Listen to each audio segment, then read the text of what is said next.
seneng kok. Njur sapenake dhewe. Kang putrane kudu ditelisih, kudu ditakoni bener lan orane. Sampeyan aja watoni iso nampa. Ngendikane Ndara Stija ning ditliti Traju Tresna. Hak Nyanawati ilang napa mboten? Ya nek ilang tenan terserah. Nek ora, rameng mbribek gawe masalah to sinuwun.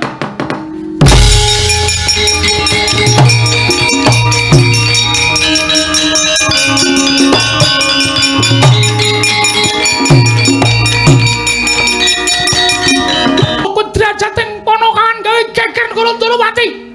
Mrene. Lolo inem golo cangkemmu kowe nyus. Aku tamburi wae. Muni ngono tenan po? Biasane ngono kuwi.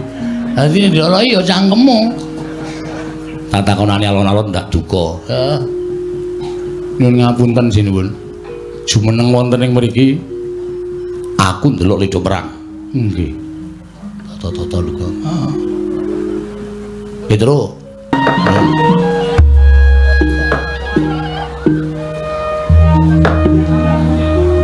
Niwang Sukmana Madin luwih kuna sasmintaning ingsun jagat owasisaning Bathara. Kakang Pati Udawa. Ayo ndadekake kaget sira Kakang Pati Udawa ingsun piji mangarsama ning ngarsaning ingsun Kakang Patih Udawa. Oh, nun inggih diwaji sesembahan kula. Wonten ing Madyapada prapting delahan Gusti kula ingkang sinuhing Ndarawati. Wanter sabda pangandika paduka amiji dhateng pisawanipun ingkang abdi kepatihan. Wonten ing Jawi sanget kewatosing manah pindharan salomba pinanjering alun-alun katemping samirana kumiterat caruk maras. Nanging sareng wonten ngarsa paduka tebih saking raos kemarasan diwaji sembahan kula.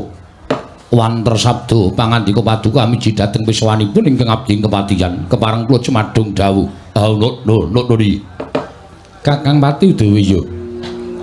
Kadiparan anggone Kakang Pati Udawa ingsun percaya minangka dadi badal wakil ingsun mranata tata rakiting negara ing Ndarawati Kakang Pati Udawa. Sesembahan kula Gusti kula ingkang sinuwun menawi paduka miji dhateng bab tata rakiting praja ing Ndarawati sadaya boten badhe nguciwani. Para kawula sami sayek seka kapti akarya luhuring nusa bangsa tuwi negaring Ndarawati. Medhahipun para abdi prajurit boten kendhat anginipun sami gegelar dene ulah kridaning aprang sawanci-wanci praja paduka katemping paramuka boten badhe anggepok kunca paduka Gusti kula ingkang sinuwun ing abdi kepatihan remuk kasawurna putung sumangga kabandhemna diwaji sembahan kula. Kakang Pati Udawa ndadekake bombong tias ingsun ora liwat pakaran ingkang utama tindakna selawase lan kamprayogakna nggone ngadhep ana ing ngarsaning ingsun Kakang Pati Udawa. Sampun boten kirang lagi anggen kula ngabiyantur ngersa paduka Gusti kula ingkang sinuwun. Namung drilan sak sampunipun kepareng kula ngaturaken sembah sumangga ming pangabektinipun ingkang abdi kunjuk sandhapada paduka sinuwun sembahan kula ing Ndarawati. Kakang Pati Udawa ingsun tampa tiba sepadha-padha prayogakna nggone ngadhep ngarsaning ingsun Kakang Pati Udawa. Kawula non Diwaji sampun boten kirang lagi wiswanipun ingkang abdi kepatihan. Nun mangke Koko Prabu nun amit pasang Kalimantabi tinebining lodune dumawahing tawang tuwang sawetawis rawuh paduka Kanjeng Koko Prabu ingkang ngrayi ing Ndarawati ngaturaken pasegan panakrami kunjuk sandhapada paduka Kanjeng Koko Prabu jimat sembahan kula Koko Prabu pengayoman kula ing Mandura Koko Prabu Baladewa. Jagat wasisaning Bathara Wayaktur jagat Pathi Indra Jaladewaku. Yo, Yai. Wis tak tompasung pasegan.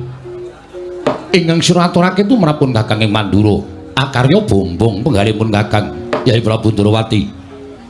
Mung keparengipun Kakang ngaturake pudya pangastawanipun Kakang kunjuk ngersani Yai Prabu Ndarawati. Koko Prabu kula pundi nggo jimat paripih dayana ning kasantosan. Mboten langkung kasekecakno anggen jengandika lenggah Yai Prabu Ndarawati. Kaya ora kurang prayoga praptanipun Kakang ning praja ing Dwaraka dina samengko iki Yai Kresna. Nun pamunten wa nadyan ingkang putra ing Parang Garuda. Pun samba kepareng kula ngaturaken sembah sumangga ping mabekti kula kunjuk sandhapada paduka Kanjeng Prabu ing Mandura. Wa Prabu sembahan kula. Ana hanung anindita bocah mursid Iso mikul dur mendem jero karo wong tuwa aja mung kandhek ana ing pangucap nang kababaro dadi pakarti. Yo, Sombo. Ngaturake bekti kelawan wong tuamu ing Mandura tak tampa kanthi lega-legawaning penggaling awakmu ing Mandura. Pangestune wong atuamu Baladewa Tampanana, Kusuma Kilatmaka. Kula pundi nggo jimat paripe dayana ning kasantosan. Wa Prabu munggi kasekecakno anggen jengan ndika lenggah. Ya, Sombo. Kaya wis ora kurang prayoga praptaning wakmu ing Mandura dina samengko iki. Nuwun pamunten Koko Prabu. Dadan ingkang rayi garburujipun Setyaki. Kula ngaturaken sembah pangabekti kula kunjuk Koko Prabu. Sesembahan kula Koko Prabu ing Mandura. Kadangipun Kakang Setyaki ngaturke bekti kelawan pun Kakang Tak Tampa. Ora liwat pangestuning pun Kakang Tampanana. Setyaki, kula pundi nggo jimat paripe. Dayana ning kasantosan. Paring pangestu paduka mawahana kabagyaning gesang kula. Dipun sekecaken anggenipun lenggah. Yo. Setyaki kaya wis ora kurang kepenak praptaning pun Kakang ing Mandura dina samengko iki. Nyuwun pangapunten Diwaji. Nadane ngabdi kepatihan pun Udawa kepareng kula ngaturaken sembah pangabekti kula kunjuk. Sinuwun sembahan kula ing Mandura. Gusti kula ingkang sinuwun ing Mandura. Diwaji sinuwun Prabu Baladewa. Kakang Pati Udawa, kasinggihan mekaten. Ndak tampa mung tiba sepadha-padha. Ora ana jamak lumaring atase Kakang tinemu Werda. Aku tinemu Taruna. Sira Kakang Pati Udawa ngabekti kelawan Kadang Taruna. Ning gandeng jejeripun Kakang kuwi Nalendra. Sira Kakang Pati Udawa kuwi minangka dadi pepati negara Indrawati. Aja nganti gelo penggaling Kakang Udawa. Sembahmu tak tampa mung tiba sepadha-padha Kakang Udawa. Sampun boten dados menapa Diwaji, samunan dadosaken bombong raos sing manah. Ing salajengipun mugi kasekecakno anggen jengan ndika lenggah. Yo Kakang Udawa. Kaya wis ora kurang kepenak praptaning Baladewa ning negara Indrawati dina samengko iki. Koko Prabu. Saestu adamel gugup gagap guragapan. Raos sing manahipun ingkang rayi Indrawati dene rawuh paduka ingkang sengkan-sengkan datanpa pepoyan. Menawi alit utusan gandhek sakembaran. Atur nawala birir kelenggan menika paduka badhe keparang tedhak. Koko Prabu, saestu kula nedhi angrakit Arata Kencana. Kinarya methuk paduka Kanjeng Koko Prabu saha nyawisaken Hermawar. Kinarya miji ampeyan paduka Kanjeng Koko Prabu tandha sih bektinipun Kadang Taruna tumraping Kadang Werda. Koko Prabu Baladewa. Kresna. Kula wonten timbalaning ngadawu. Persasat kaya tumplak punjen sinundul puyuh. Kaya kejugrukan wukir sari kelepaning samudra madu. Nadyan nembe kawiyos sing pangandikan wae. Persasat bombong tanpa pepindhan penggalipun Kakang ing Mandura. Nanging tumrapun Kakang tata upacara ning kaprajan iki perkara wau rasa trebe. Lamun sira pisungsungake kelawan pun Kakang ing Mandura. Jalaran wis marambah makaping-kaping pun Kakang sowan ing Praja Indrawati pangrasaku ora pun Kakang tedhak marang liyan praja nanging kaya bali marang negara ing Mandura.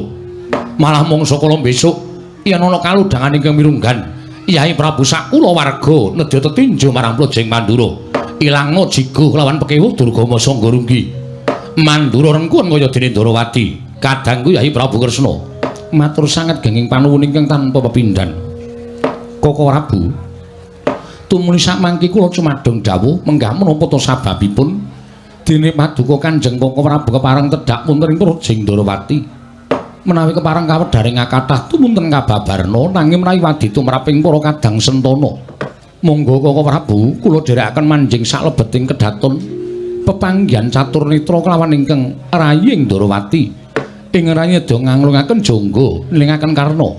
Mastuti sabda tama paduka Kanjeng Koko Prabu jimat sembahan kula Koko Prabu ing Mandura.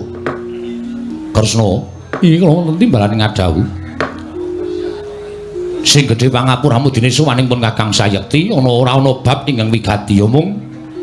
Wis watara lama pun Kakang ora tedhak marang Praja Indrawati.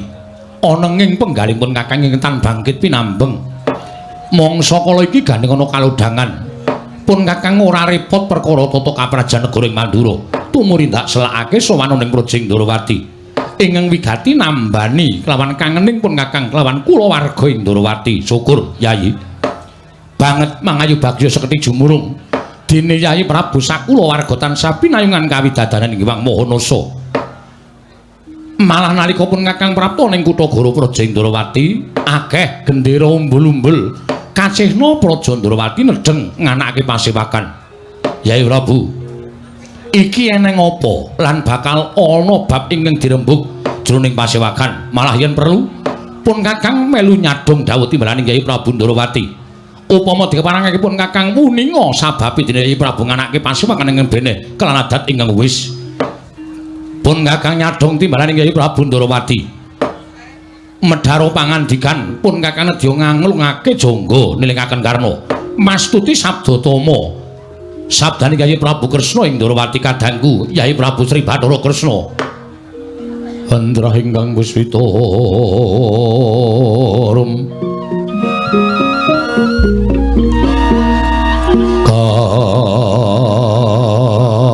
kasiring samirana mrih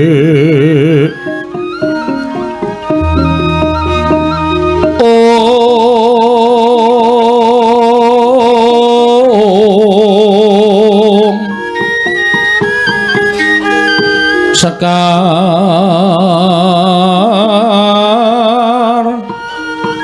kadung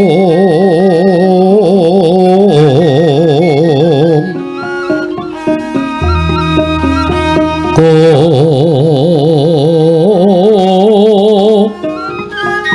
ngas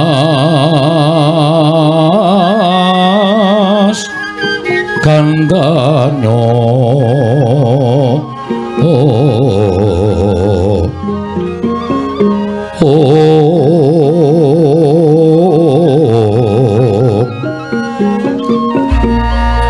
maweh raras warnaning griya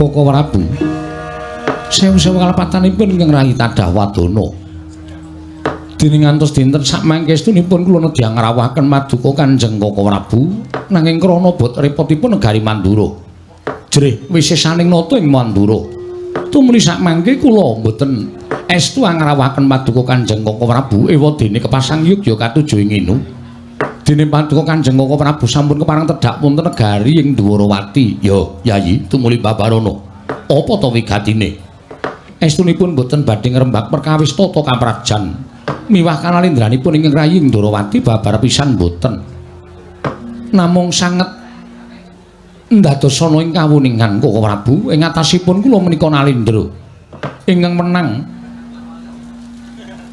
damel abang biruning lampan projeng Ndorowati ewadene dipun gegasah dhateng kawontenan ing nembe kemawon kula lampahi lho apa ya lelakon apa ingkang sinandhandri Kyai Prabu Ndorowati teka dadak nganake pasewakan agung nganti akeh para nayaka punggawa ing padha sowan karena anggen kula sampun lampah pasumpenan pinten-pinten dinten kepengker monggo kula menika mboten nate pitados kaliyan ingkang sinebut pasumpenan ewadene sagedhagan menika teka kawontenanipun ing rayi ing Ndorowati dipun gegasah dening pasumpenan ingkang linampan dhateng ing rayi ing Ndorowati Koko Prabu Gusti Kresna kewajibanmu kuwi akeh kewajiban Kyai Prabu Ndorowati kuwi mangasta bawat pemerintahan negara ing Ndorowati minangka dadi pengayomaning para kawula siadi wajib mangku marang uriping para kawula sak negara ing Ndorowati ing atase ratu sira kuwi Ratu Gung Binathara kok penggalih gampang digegasah marang wujuding pasumpenan Kresna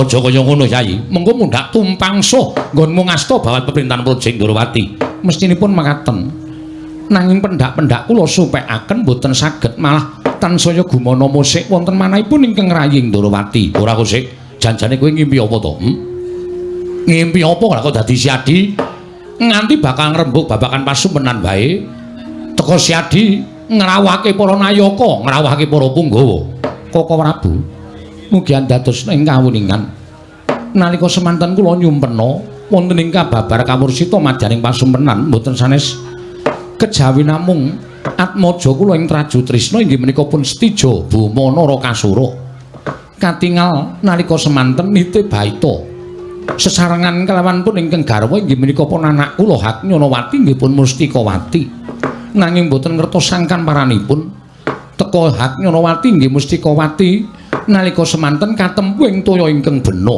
wekasan kendhang kapracondhang palwa ingkang tinitian dening anak kula pun Stijaba Manarakasura ewadene ing mapan wonten ing palwa menika kala wau namung kantun anak kula Stija dinipun Haknyonawati kendhang kapracondhang Koko Prabu tumaratap manahipun ingkang raying Ndrawati sasampunipun kula nglilir saking ngandhipun Indra tumunten pungun-pungun manah kula amitang dhateng lampan menika Koko Prabu menggape tanganipun paduka Kanjeng Koko Prabu babakan pasumpenanipun ingkang rayi menika kados pundi Koko Prabu ing Mandura jagat Dewa Bathara ya jagat Pangestu-Ngara Gusti yen miturut pun Kakang nggone siadi metong perkara impen mau Amit sewu lho Yayi. Yayi kuwi sawijining nalendra ingkang nuwun sewu, tak sebut kurang gawean. Liripun kados pundi dene paduka paring dawuh menekaten lho ya. Sabab isih akeh pakaryaning siadi ingkang luwih wigati. Siji, ratu ki wong kang sinampiran pakaryan nyekel kendho kencenging pernatan amis bajing negara kuwi neng pundhaking ratu. Mongko uriping para kawula ki gumantung marang wasesaning ratu. Semono uga Nayaka lan Punggawa. Lah kok epeh temen ing atas Hyai Prabu Ndrawati kang titis Sang Hyang Bathara Wisnu ya titis Sang Hyang Bathara Suman kok ngrembug perkara impen. Yen sing ngrembug perkara impen kuwi Panakawan lan para Nayaka Punggawa kuwi ndak lumrahake nanging yen to Nalendra. Nuwun sewu lho Yayi, ora jeneng aku nyempeleki marang Hyai Prabu Ndrawati babar wisan ora. Digegasah lenggahing Hyai Prabu ngene dadi Nalendra mung perkara pasumpenan tumrap aku kuwi bab sing ora perlu digagas lan ora prayoga. Koko Prabu nggih kasinggihan mekaten namung sampun wangsul mangsul kula supekaken boten saged ical dhateng legetaning manahipun ingkang raying Ndrawati. Nuwun pamunten Koko Prabu. Setyaki piye? Sampun kantos dengan dika Kanjeng Koko Prabu ing Mandura tumuli ngremehaken babagan pasumpenan sabab tumrap ingkang raying garba ruji marambah-rambah kula nampi sasmitanipun utawi panjenenganipun para sepuh tuwin parenggipun para pinter sami nyebataken impen menika wonten ingkang kababar dados kasunyatan nanging ugi wonten ingkang namung dados segaripun tiyang Nindra Koko Prabu. Wah, perkara kuwi nek dipercaya ya banget-banget nggone percaya aja banget nggone percaya ora prayoga. Ora percaya ya ora apik. Kabeh mau mung sak tundha sak bilik-bilik tegese sing sak traju sak bobot. Yen impen mau mung bakal gegasah marang uripe menungsa. Apa menungsa urip ana ngalam padang kok dibondo karo pengangen-angening impen sing saknyatane durung iso digagapi bener lan lupute. Tumrap aku ora prayoga. Nanging yen to percaya marang impen ya apik, ya becik. Lah saiki mung kari ngene. Baripun paduka Kanjeng Koko Prabu, Hyai Prabu Ndrawati percaya apa ora? Lelakon impen ingkang sira lakoni do nalika semana.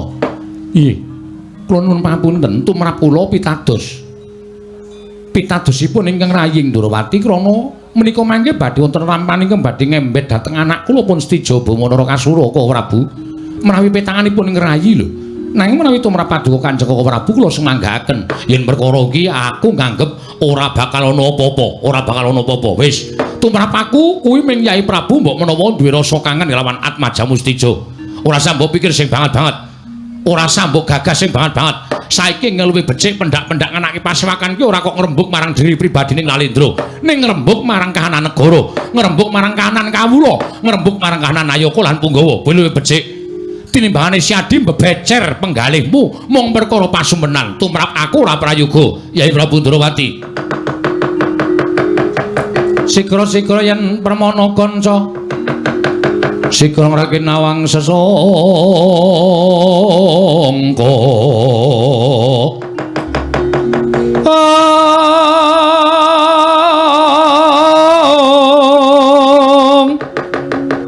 Nalendra Mekmarwa sing sang katriku mulung mangrembak ing wadya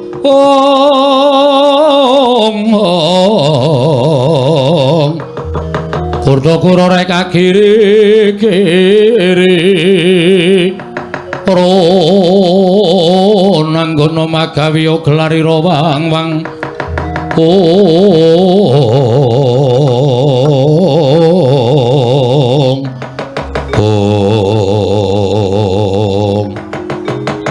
ngantos paripurna Mbah Wacana. Nalika semanten pangandanipun nata ing Mandura Prabu Baladewa tinampi ing Rayi Ndrawati. Saknalika tintrim madyaning Praja Ndrawati datan wonten ingkang mobah, datan wonten ingkang musik. Nadyan nata ing Ndrawati legek nganti kaya Pratima kencana Pratima tegese golek kencana Masumara cayaning nata ing Ndrawati nganti kaya golek kencana. Nglenggahi kanyut pinangka wardu kanyut ujare warganten wadu jara wangecong nadra ngabang idul manding dasaring bertolo. Kasaru geger jaba piyak ngarsa tangkeping mulya seban gunamo apa to kang dadi darunane ora ana macan rukurangke gajah medhaca kawandilan kejawi namung sawanipun alindra ing Traju Trisna niki Sang Prabu Setija Buma Narakasura ingkang wantun mancat Pancariti minggah dhateng leha karya cingak kang samya mulat mangra ing bambur kawula kanca piyak-piyak ana daya minggih njaluk dalan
Sinayeng manglung mintonaken dewi kramanira kang kumitiraning asta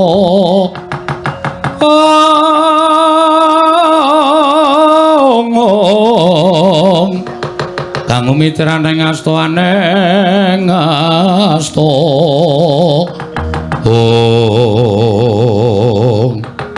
niwang semana madil wikono sasmintaning sun jagat wasisaning Ubanara gawe kaget Setija ingkang sowan ngabyantara nuli Kanjeng Rama sewu kalepatan diagung pangaksami kepareng kula ngaturaken sembah sumenging pangabekti kula kunjuk sandhapada paduka Kanjeng Rama ndak tampa nggih cah bagus ora liwat pangestuning pun Rama tampanana kula pendika jimat aripin dayaning kasantosan Setija Wadaraharja niwa bekti kula kunjuk kersanipun wong Prabu Mandura ya tak tampa gawe gedhe ning atiku ora liwat pangestuning wakmu ing Mandura tampanana kula pundi nggo jimat paripin dayaning kasantosan Setija wonten timbalan sumengko pahak Bojrandamar sasi praptamu gita-gita namung wigati sajake kesusu nggon muswana ning ngersaning ramamu ing Ndrawati ana wigati apa nggih ya Setija ning apa lah kok sumengko nggon musuhan mlayu-mlayu sowan ngersane wong tuwa ing Ndrawati ning apa? Setija. Kepareng matur dhateng ngersa paduka Kanjeng Rama. Sewu-sewu kalepatanipun ingkang abdi tadah wadana. Rama ingkang putra sowan namung badhe atur ing ngersanipun paduka Kanjeng Rama. Atur ing bab apa nggih bocah bagus? Rama. Persasat sampun pepes bayu kang tapis kula mboten gadhahi kekiatan. Sareng nalika semanten ingkang putra badhe nuweni dhateng putra paduka inggih menika garwa ing Traju Trisna pun Yayi Dewi Haknyanawati. Tumunten kula papanaken wonten ing Taman Sarinagaring Traju Trisna. Sareng kula mrepeki dhateng inggih menika pun Yayi Dewi Haknyanawati kejut raosing manah kula krana sedaya para mban sampun sami ngabyantara ngersanipun ingkang putra ing Traju Trisna. Sami matur dhateng putra ing Traju Trisna bilih Yayi Dewi Haknyanawati ical saking negaring Traju Trisna Kanjeng Rama.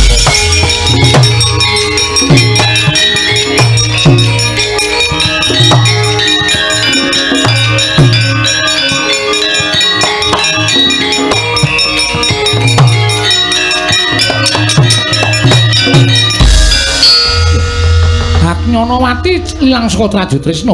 Kasinggihan mekaten Koko Prabu. Garwaning Traju Trisna anak kula Haknyanawati cal saking negaring Traju Trisna. Lho piye to kuwi kok bojoku sak nggon-nggon Walah, dalah ing atase bojo kok nganti ilang ki piye? Kudune kowe kuwi iso nggulwenthah karo bojomu Stijo. Ora sak kepenake dhewe. Ming tok papanake ana ing taman. Lah kok dadi ning wong iki mlebu ning taman negara ing Trajutresna sapa sing nolong? Sapa sing nolong bojomu? Ih. Nyun pangapunten. Sareng kathah-kathahipun para abdi kula dangu. Kula nyuwun pangapunten Kanjeng Rama, kados pundi anggen kula badhe tumindak ewuhaya ing pambudi. Mila tumunten kula mlajar wonten negari Ndrawati, Kanjeng Rama sekedhas saged nengahi dhateng lampan menika. Lho, sapa to sing wani nyidra kelawan garwamu Yayi utawa anakku Agnirawati? Ih, mboten sanes ujaripun para abdi. Sami sumerep dhateng pewujudan ingkang tan prabeda kaliyan kadang kula ing pringgondanipun Yayi Gatotkaca. Rama, menawi kadang kula ing pringgondanipun Gatotkaca mentala damel risak ing manah kula krana nyidra dhateng memani ing jejantung ing ati kula. Dinten sak mangke kula nyuwun idi palilah, kula nyuwun pamit. Rupak wani jembar wani bebasan sedumuk bathuk senyari bumi. Menawi Gatotkaca mboten mangsulaken inggih menika Yayi Dewi Hagnyanawati. Nadyan dumugi ing pecah badhe kula wujudi, kula mboten badhe ajrih mengsah kadang kula pun Yayi Gatotkaca. Stijo Kose aja kesusu, Kose aja ngawur. Ndak wong kok sak penake dhewe. Apa ya bener sing dingerteni dening abdimu, Abdi Trajutresna ngandhake sing nyolong kuwi blekere kaya Gatotkaca. Kuwi diteliti dhisik, aja ngawur. Nek ngawur mengko kriwikan dadi grojokan geguyon dadi tangisan. Kowe karo Gatotkaca kuwi kakang adi, Stijo. Iya. Nanging menawi Gatotkaca sampun tegel kalian kula. Piyambakipun sampun wantun remen kalian Yayi Dewi Hagnyanawati tumunten tumindak ingkang malisir saking angger-anggering kautaman.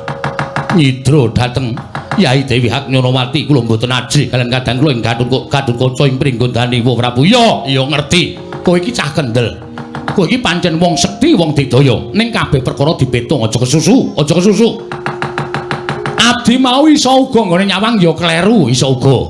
Dadi aja gampang percaya karo wature abdi. Oh iso uga abdimu mau kepengin benthik-benthike antaraning Trajutresna karo Pringgondani. Yen wis benthik, yen wis dadi geger, mengko yen wis dadi kriwikan, dadi grojokan, tumuli sing ora seneng karo Trajutresna, sing ora seneng karo Pringgondani padha keplok-keplok, padha bunga-bunga. Kowe aja gampang kobong atimu.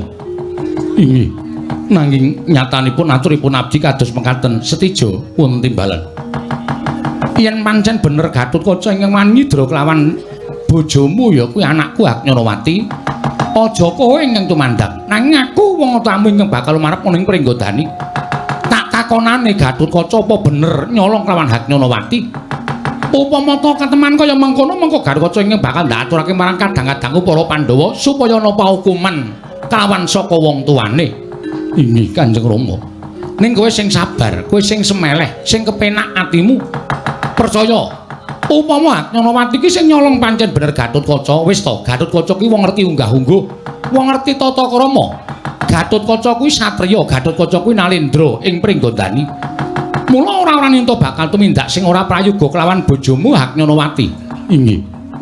Inggih. Wis ditentremke pikire.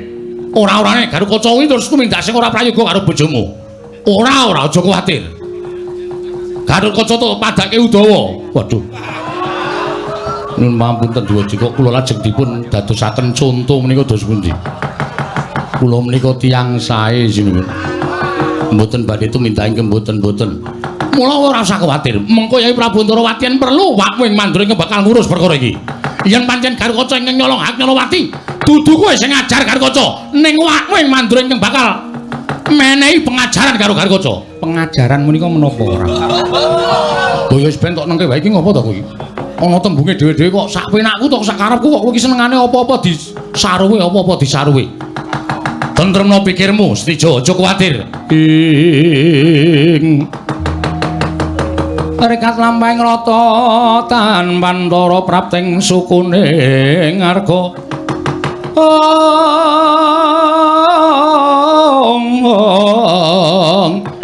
Iram kang tumingal dendeng saengga praja. Dereng ngantos paripurna sami Balacana. Kasarwaluk sangganing para nayaka punggawing sambyang gantung sebo yen Ndrawati ana daya. Tanana kejaba mung utusan saking Jodipati putra Kilurah Semar Badranaya Kilurah Petruk nyerpepeh pindha sata metarangan.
tata trapsilanira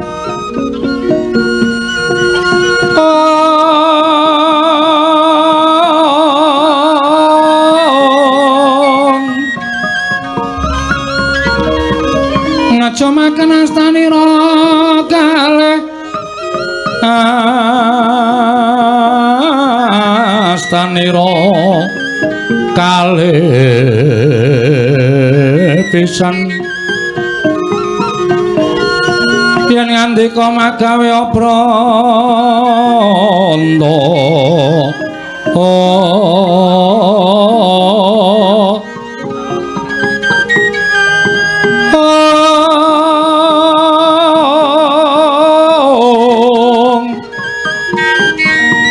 yen ngandika magawe apranta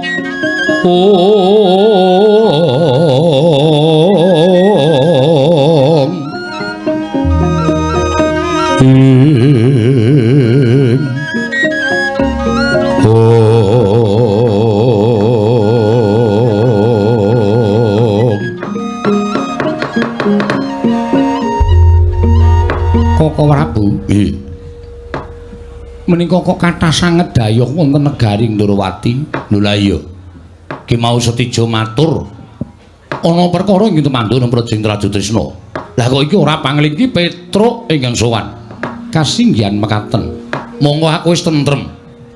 Petruk sowan dhewe ijen tanpa duwe kanca. Ora nggawa wong utawa ora nggawa sapa-sapa. Lah kok lete suwe men iki nusul iki adine lanang. Inggih kasinggihan mekaten. Menika Panakawan Petruk kalian Bagong. Yai wonten timbalan. Nadan dikapak-kapakno Petruk iki Panakawan Ngamarta. Mula uga Panakawan Ndrawati. Dimbalana apa wigatine? Yen pancen sowane Petruk iki gawe tentrem utawa ana panjaluke Petruk ingkang sira Yai bisa minangkani paring ngono. Nanging yen to sowane Petruk mung bakal gawe geger negara Ndrawati. Ora sampe melu. Petruk aku ingkang ngundurake. Koko Prabu lenggah ngelangkung prayogi. Yo. Petruk padha raja sak praptamu Panakawan. Nunamit pasang Kalimantabe tinebine ngilodeni dumawing nawang tuwang sinuwun linepatna ing tulamanu. Wilujeng sowan kula tebih saking Rubeda kepareng kula ngaturaken sembah sumeng keping pangabekti kula kunju. Iya ya Petruk ndak tampa pangestuku tampanana kula pun dinggo jimat paripe dayana ning kasantosan. Petruk kandung bolong pedharja sapraptamu. Pangestripun Ndara Baladewa wilujeng bekti kula kunjung ngeden. Yo tak tampa. Pangestuku tampanana. Nun inggih sangat anggen kawula ndadosaken jimat. Petruk kandung bolong pedharja sapraptamu. Lho niku Ndara Setija. Iya Petruk.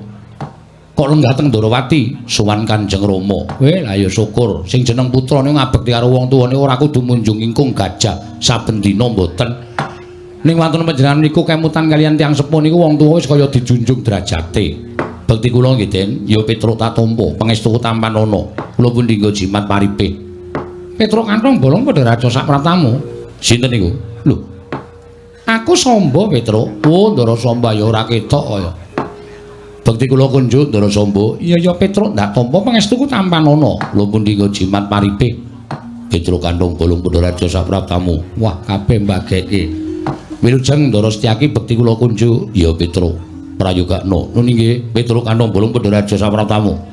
Ndara Udawa wilujeng bekti kula kunjuk ya prayogakna Petruk. Nggih.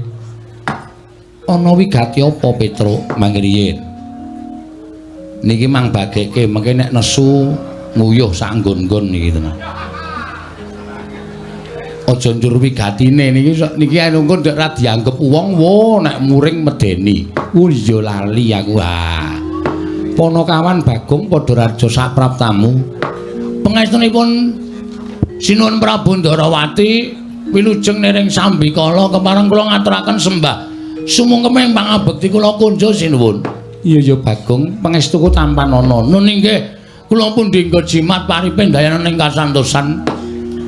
Bagong padha raja sapraptamu. Pangestunipun Ndara Baladewa wilujeng bekti kula nggih, Den. Ya tak tampa. Pangestuku tampanana. Nun inggih kowe iki sowan ratu kok nganggo training tok. Ora nganggo klambi, anu kentekan seragam. Lho, kentekan seragam nggih. Nggih nyuwun pangapunten wonten ming kaya ngenten iki arah wong sekeng, wong ora duwe. sanane lah sing penting selamat sing penting sehat. Lah iya. Lah nggih dipun sekecaken Yo yo. gadah lungsuran kaos. Ana ning Mandura. Ukuranmu apa? XL. Sampeyan M. Urung.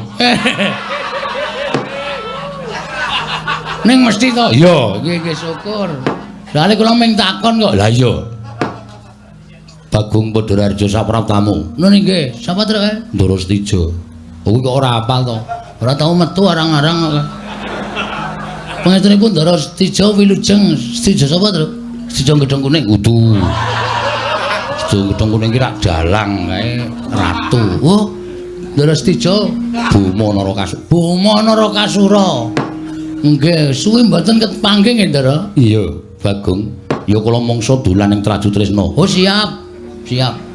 Wonten apa rika? Akeh werna-werna, apa-apa ana. Wah, kaya mbira luka. Iya. Omongane serapat ya.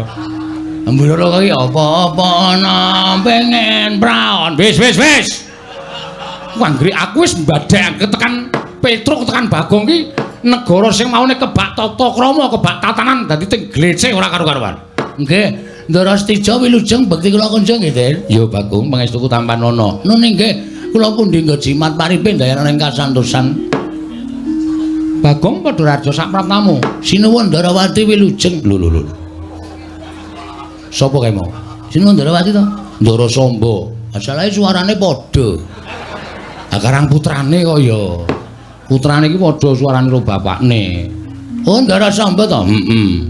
Mangestunipun Ndara Samba Wisnu Brata Wilujeng bekti kula kunjung nggih, Den. Iya Bagong pangestuku Tampanono. Nun nggih, sangat anggen kali ndadosaken jimat.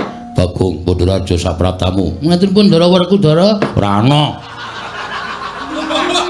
Ndara Sentyaki. Suarane padha e. Sakene gawe swara ya ora padha. Aku Setyaki Bagong. Ayo kaya nek nang negara Ngamarta swara gedhe dhewe iki Ndara Werkudara. Wilujeng Ndara Setyaki. Iya Bagong. Nggih, tak kira nek Ndara Werkudara. Bekti kula kunjuk. Iya Bagong pangestuku Tampanono. Nun nggih sangat anggen kandhadhasan. Bagong Padharjo Sapraptamu. Pate Udawa. Iya dasar para nyata. Metu Jawa. Ngawur temen ora. Kowe kok karo Pati Udawa kok biasa to, Gong? Ha kanca dolan. Dhek nek dong panen ki mesti ngundang aku atur. Oh, ayo. Wilujeng Ndara Pati bekti kula kunjuk. Iya. Pangestuku Tampanono. Kula pundi nggo jimat paripe. Iya. Pun panen. Wis. Kok ora ngabari.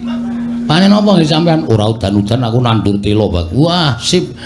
Nek cara iki budin. Iya. Nek cara ngene kula telo. Iya, Bang. Tese Mengkari gagange doyan. kene ora patih tak ajak gelut lho. Lah piye? Lah wong kok mangan gagang telo iki lho. Maksude pikirane piye lho? Ayo wis ben. Bagong wonten dawuh Prayogakno ya, Bagong. nun nggih sampun mboten kirang prayogi. Petro dalem. Eneng apa Petro? Sowan tanpa tinimbalan. Mboten saking pikajengan kula piyambak kok sinuwun. Namung kula menika dapur dipun utus. Ndara Werkudara. Lho. Ndaramu Njodipati utusan kelawan Petro. Nggih. Lah eneng apa? Werkudara ya gene Petro. Nek Ndara Werkudara mboten napa-napa. Ning Ndara Werkudara niku sedih. Sedihe perkara apa?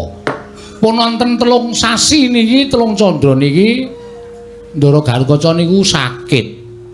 Ndara Garukaca niku gerah. Monggo ora tau gelem didokok enten nuwun sewu tempat tidur niku mboten tau kulun. Nek didokok tempat tidur niku muntah-muntah. Wah metu wabah. Dipangan iki. Apa, Tru? Apik kowe aku nek nuding kowe mesti apik kok. Oh ya, syukur alhamdulillah. Iku. Ning nek dipangku Ndara Werkudara dipangku bapakne niku anteng, awake panas. Ha. Monggo Ndara Werkudara wis ngrawuhake para Brahmana Sewa Sugata miyang para nimpuna supaya nambak gerahe Ndara Garukaca. Ning kok mboten wonten sing mandi blas, mboten wonten sing iso maluyakaken sakite Ndara Gatotkaca. Tumuli kula dipun timbali Ndara Garukaca kalih bapak kalih Gareng kalih Bagong. Ana kawan sowan terus Ndara Werkudara paring dawuh. Wah, ngeten niku iki. Ora usah ditirokke. Sak jaman sakniki niku nek ora nirokke karo sing kongkon, mengko ndak ana tetembungan undhaking pawarta sudaning titipan. Tegese apa?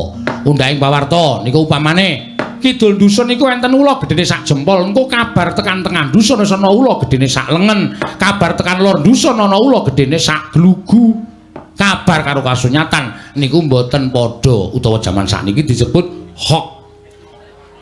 Mengkono Petro hoax. Nggih. Sampeyan mboten sanirokke. Niku tembunge kula mawon Kresna kok muni hoax. Ora wangun. Iya Petro nggih.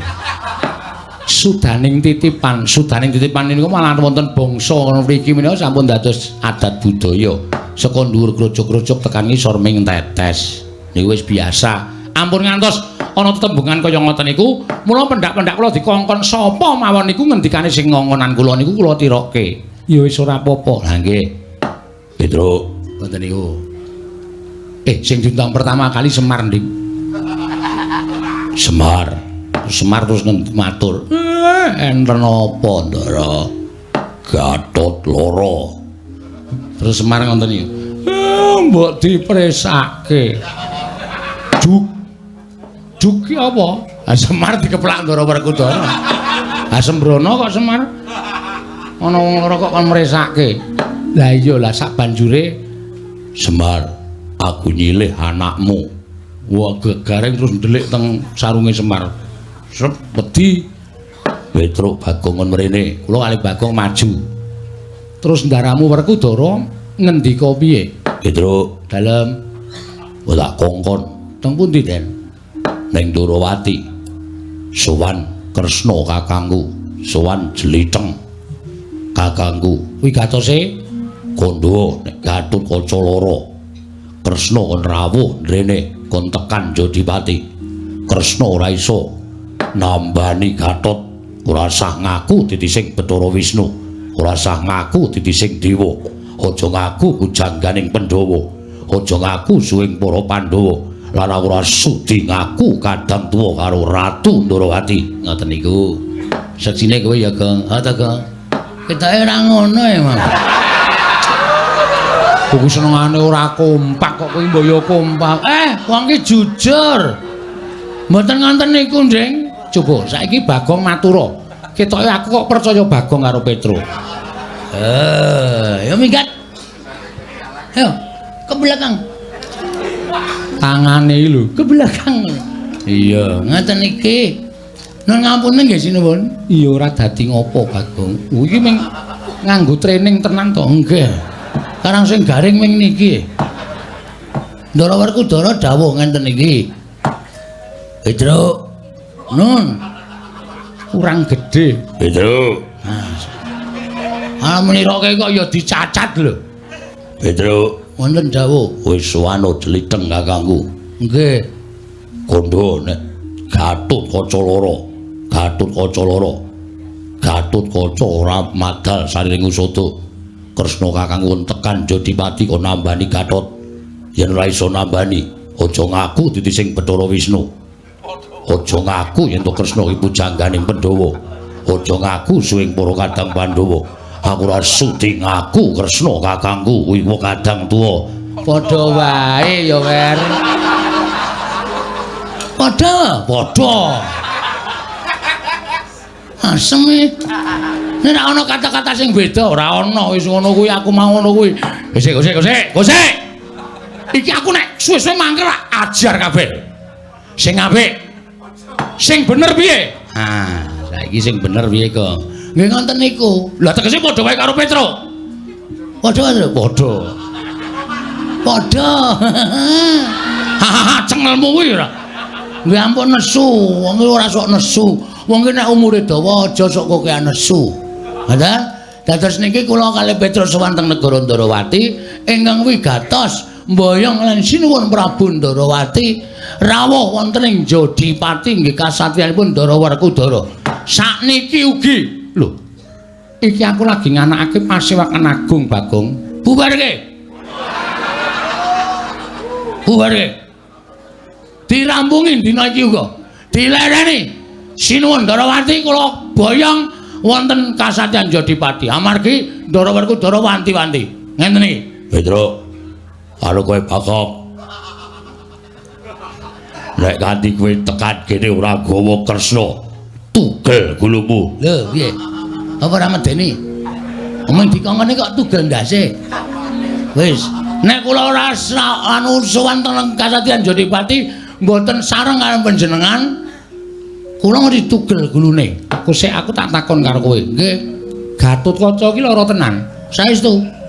Diinfus kok. Lho.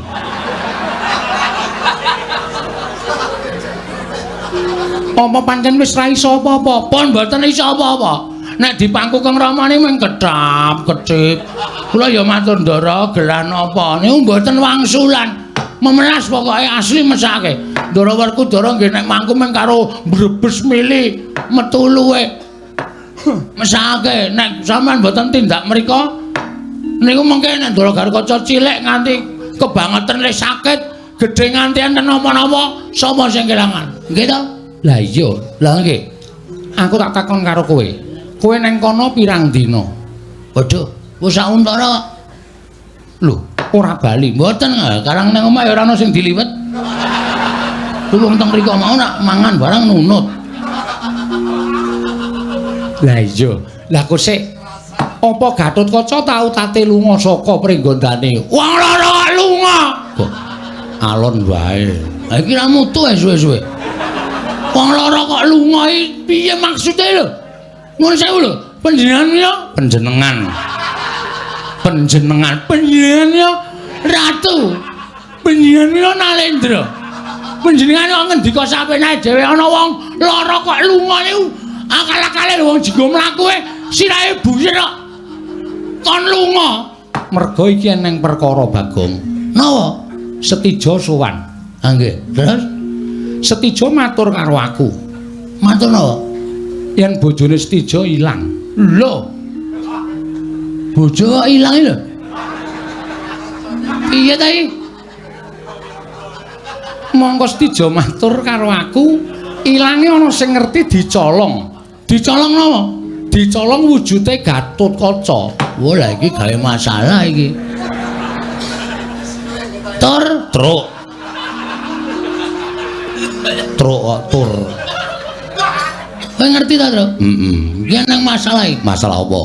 Ndara Kresna paring dawuh nek Ndara Setija le sowan ning negara Ndarawati iki wadul karo bapakne nek bojone ilang. Ndara bojone Ndara Setija. Heeh. Sapa? Haknyonowati. Haknyonowati. Ilang jarene abdi. Nggih ta sinuwun? Iya.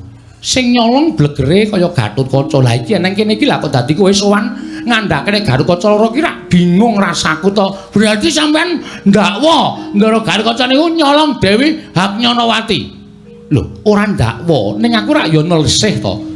Mbok menawa atur Setija kuwi mau bener, sapa ngerti Garukaca sakwise nyolong Haknyonowati aja nganti didukari dening para Pandhawa. Tumuli etok-etok lara. Supaya aja nganti kawistara yen to lagi wae bar tumindak ing ora prayoga, ya kuwi nyidra garwane anakku Setija Boma Narakasura. Tuh. Piye nesu ra iki? Rasase. Nek nganti nesu malah dadi perkara iki mungsuhe abot-abot ya kok. Nek kowe nesu mungsuhe Ndara Setyaki ya piye wani ya Ndara Setyaki. Ora wani to kowe? Ya nek kepepet wani. Ndara Setyaki lho. Pangriyen lho, sampean ampun ngawur. Ndara Gatotkaca niku wis ana luwih saka 3 sasi luwih 10 dina. Niku sakit tenan. Kula tak nyuwun pirsa, Ndara Setija niku le apa jenenge bojone ilang ya apa? Ya apa? Wancine. Wancine apa? Setija wonten timbalan. Kapan Haknyonowati murca saka negara Trajutrisna tigang dinten kepengker. 3 dina wingi, Tru. Ndara Garukaca lagi parah-parahe kuwi ya. Agiar di rongsen. Dirongsen barang. Petro, nun. Sesuk meneh iki nek suwane ndi rasa nggo Bagong. Aku wegah suwe-suwe krungu tembenge wong iki. Anggepe kok kraton dianggepe diangkane napa piye? omong pating clebung sapenake dhewe. 3 dina ora mungkin Ndara Garukaca lagi parah-parahe. Niku sing gawe masalah putra sampeyan niku. Ming padune sengit karo Ndara Garukaca, padune ora seneng karo Ndara Garukaca, terus ngarani Ndara Garukaca nyolong Dewi Haknyanawati. Ah bojone Ndara Garukaca niku luwih ayu kok. Dewi pergi mati. Anu sapa, Tru? Sapa? Tariem Du. Sapa ta? Aku iki lagi arep eksis e. Dewi pergi wae. Dewi pergi wae luwih apik luwih ayu kok. Ndara Garukaca kok direwangi nyolong bojone liyan. Saru, monggo Ndara Garukaca menika Nalendra. Niku Prabu Setija sing pancen ora duwe rasa seneng karo Ndara Garukaca, gawe masalah karo Ndara Garukaca, didakwa nyolong Haknyanawati. Ora mungkin. Wah, iki ngene iki aku sing ora seneng kok. Njur sampenake dhewe. Kang putrane kudu ditelisih, kudu ditakoni bener lan orane. Sampeyan aja mewatoni iso nampa ngendikane Ndara Setija ning ditliti Traju Tresna. Haknyanawati ilang napa mboten? Ya nek ilang tenan terserah. Nek ora, rameng bribek gawe masalah to sinuwun.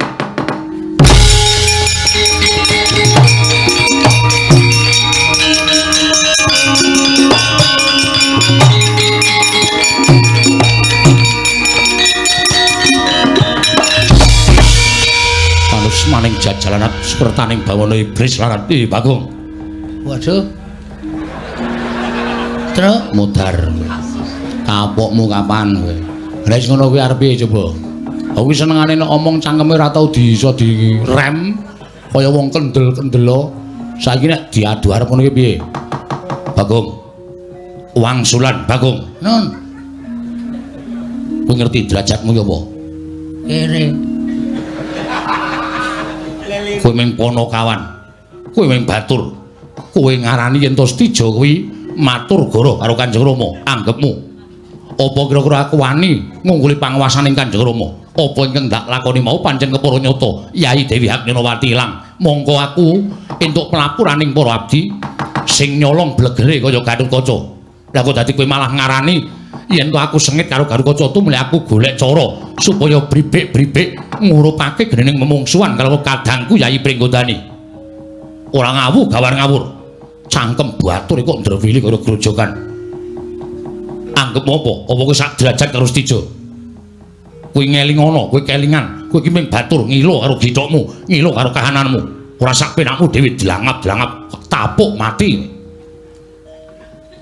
Ayo. Piye kok diem?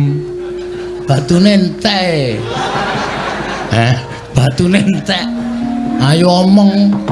Mau sore lambene kaya horen kok. Barang saiki ditantang Ndara Setija kok wedi. Omong, Gong. Ayo Kaki. Kowe iki nek omong sapenake dhewe, Barang saiki kowe diwangsuli karo Setija, kowe meneng wae. Kowe iki wong gerang piye kowe? Nek pancen kowe duwe pawadan sing bener, Setija men gawe dadaning pasulayan, buktekno, aja meneng wae. Iya.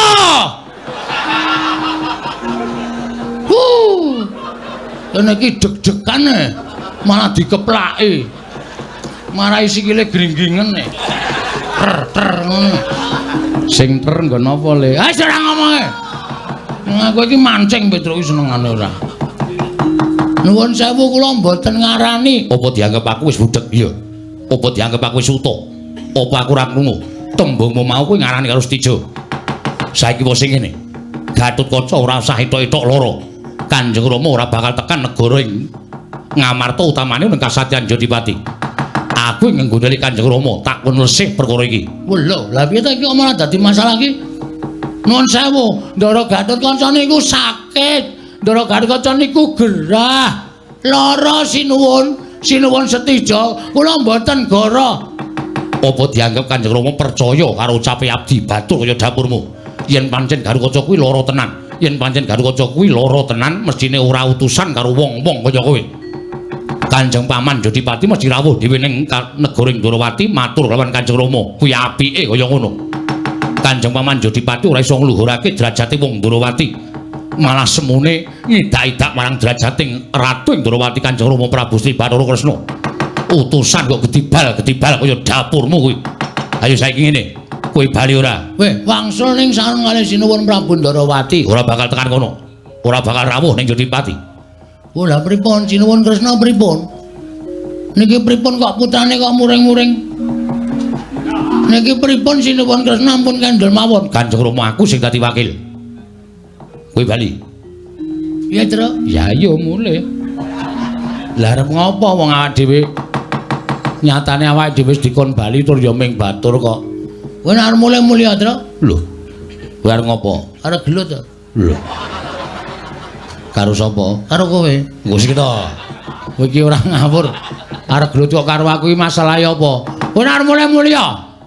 Wase kula wangsul ning kudu mboyong Sinuwun Ndarawati. Kena kowe mboyong Kanjeng Rama. Nglangkaono Bathang Istijo. Babu, Gong. sadar ora kowe iki? Kowe rasa cerewet kowe nek wedi minggat to. Wis tak tandangane dhewe. Apa rumasane padake Bagong ki wong jireh, wong loro saudon telu saurupan. Urung tau ngerti lakon Bagong Gugat to. Kayangane tak telukke jo. Aku dadi kowe nantang karo Bagong. Nek aku ora iso nggawa Ndara Sinuwun Ndarawati mboyong Sinuwun Kresna tekan Jodipati aku ditugel glone mbangane mati kodhok ning kasatriyan Jodipati mati ning kene tak wujuti. Yen ngono kowe wani karo aku Sing tak wedeni apamu? boyongan Kanjeng Rama sing iso bedah dadane Istijo. Oke, nek pancen kowe nganake sayembara, aku ya iso nganake sayembara. Aku gelem bali. Waton kowe iso nglangkai kuwandane Petro Kantong Bolong Gong. Ajar lho iki ora melu-melu kok kon dilangkai kuwandane. Piye sip to? Sip dengkulmu mlocot ora. Wani ora? Ora. Oh, nglangkai kuwandane Baladewa. Cenggele. Sapa-sapa ditotohke. Seneng tenan aku nek ngene iki yakin. Asli aku mbok ora bayarane puas aku pokoke. Wis yakin. Bombong atiku. Nek pancen nantang karo aku ayo metu njaba. Ayo metu njaba wani ra kowe. Mesti ra wani kowe. Kok njaba iki dosa. Aja sok ditok.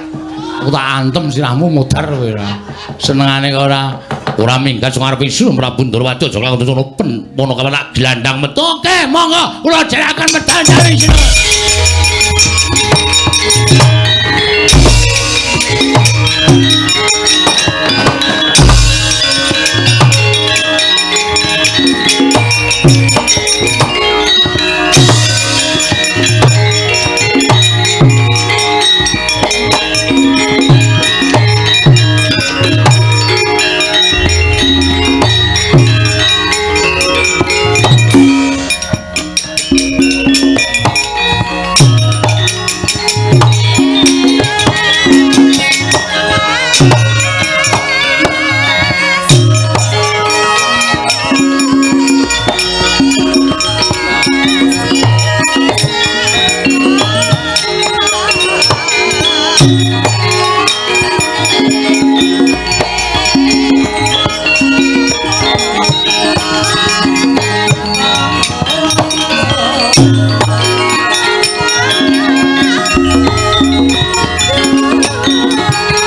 Ngantos kedadosan kados mekaten lampanipun kula sampun batin Petro kaliyan Bagong sowan menika estu-estu dipun utus dening pun Werkudara. Lah iya nanging puguh Stijo ndak yen to Gatotkaca ing ngidra kelawan Hagnyarawati. Yai, perkara iki aja nganti gawe geger. Wirang bebarang saru dirulu ing atase Wadyabala Trajutresna mengko nganti peperangan kelawan Petruk apa dene Bagong. Yen to nganti Stija kalah, si Adi uga bakal kelangan. Merga kuwi atmajamu. Nanging semono uga yen nganti Petruk kelawan Bagong iki mengko keseser ing ayuda, tegese cilik loro gedene tatu. Inggih. Si Adi uga bakal nampa pitakonaning kadang-kadang para Pandhawa. Kasinggihan mekaten Setyaki wonten timbalan. Mara ndak utus aja nganti dadi daretah ingkang gedhe. Atmajamu Stija Bama Narakasura pringgakna ingkang luwih becik ya Dimas ngestaken dawuh. Apa dene Petruk lawan Bagong endakna kampurkane luwih-luwih Bagong merga Bagong kuwi atine brangasan ngestaken dawuh. Kakang Pati Udawa. Kakang Pati Udawa. Kakang Pati Udawa.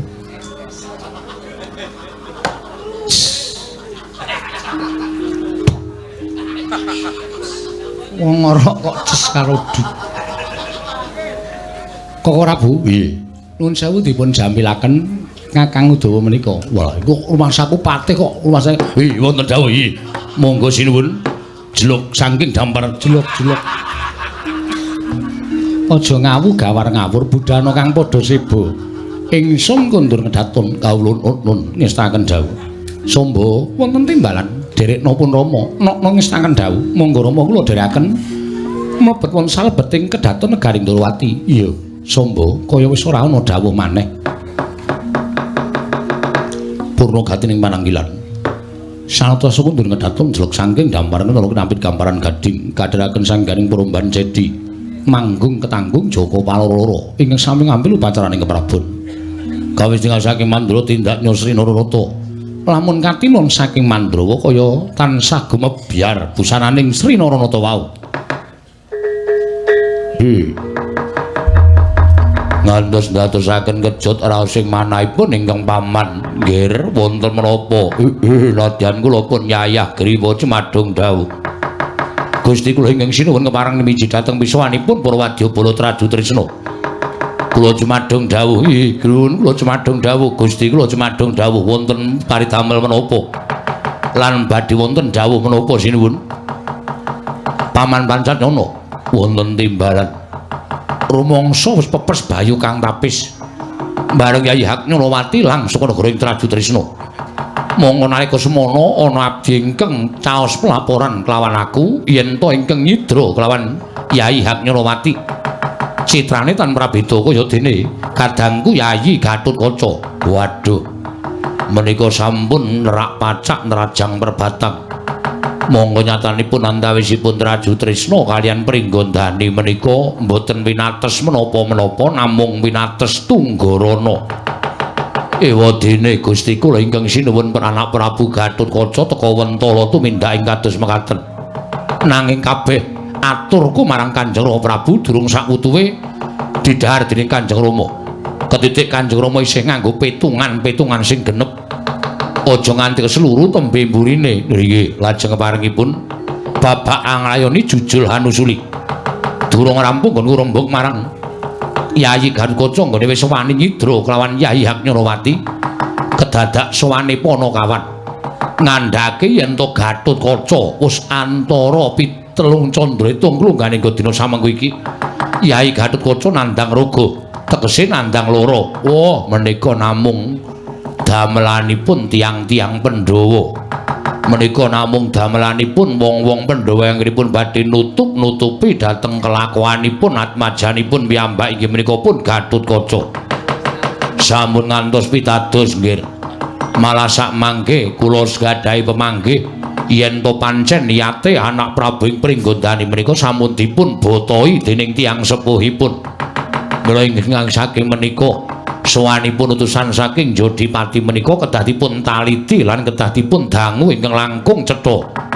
Menapa inggih Gatotkaca menika nandhang raga menapa mboten napa menika namung samudana ingkang sakmangke kinarya nutupi dhateng gedhoanipun Alendra ing Pringgondani. Mula kang saka kuwi Paman Pancanyana gandeng utusaning para Pandhawa utamaning Paman Werkudara Jodipati ora wujud satriya nanging wujud Panakawan ya kuwi Petruk lan Bagong.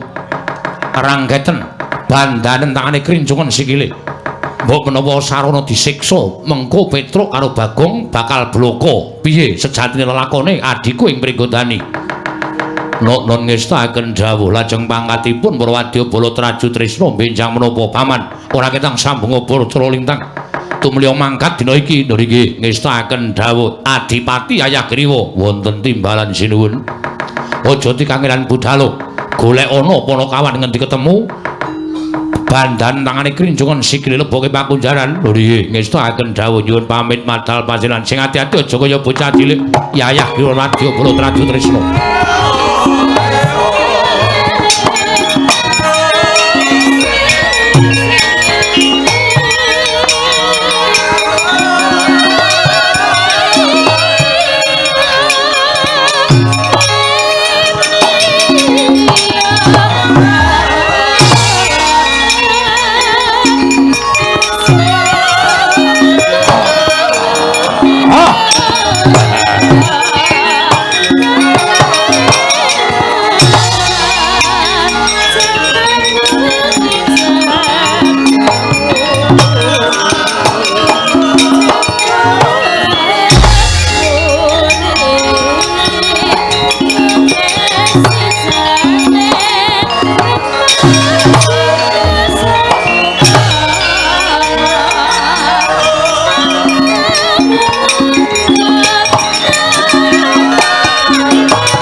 Pacarian putra lamun kawekasan Yeka wisanggeni maya Wisnu Pratenta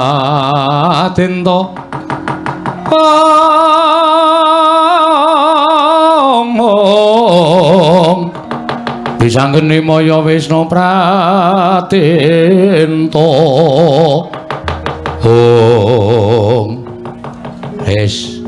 Iki sing diarani tembung kriwikan dadi grojokan geguyon dadi tangisan. Gong. Wer, kowe iki takoni kok malah meneng wae ora. Ora, aku tak takon karo kowe jane maksudmu apa? Sirmu apa kowe wani nantang karo Sinuwun Setija Bama Narakasura? Wong urip lak jajak-jajak ta, Tru? Jajak-jajak piye? Maksude jajak-jajak iki kekuwataning Sinuwun Prabu Bama iki sepira? Lho, awak dhewe perlu ngerti. Kowe ngerti ra? Sinuwun Prabu Bama Narakasura iki putrane Sinuwun Prabu Ndarawati. Wis paham. Panjenengane kuwi digdaya sekti kalintang jayaning perang. Kedunungan Naji Pancasanya. Lho, dheweke iki ra iso tekan ning pati, ora iso mati. Kena lara luputing pati piyai sepuh do ngendikake ngono kae. Lah kok wani tok tantang kuwi kok iki tekan Ndarawati iki utekmu tok tinggal ngomah wae. Masa sira ora utek dhewe-dhewe, Tru? Kan ya ora mungkin to mesti bergabung dadi siji. Ha ya nek ora tok nggo, ngono lho. Sing arep wani karo prajurit Traju Trisna sapa? Nek kowe wedi aku wis omong bola-bali to, mulai kono. Matur Ndara Werkudara.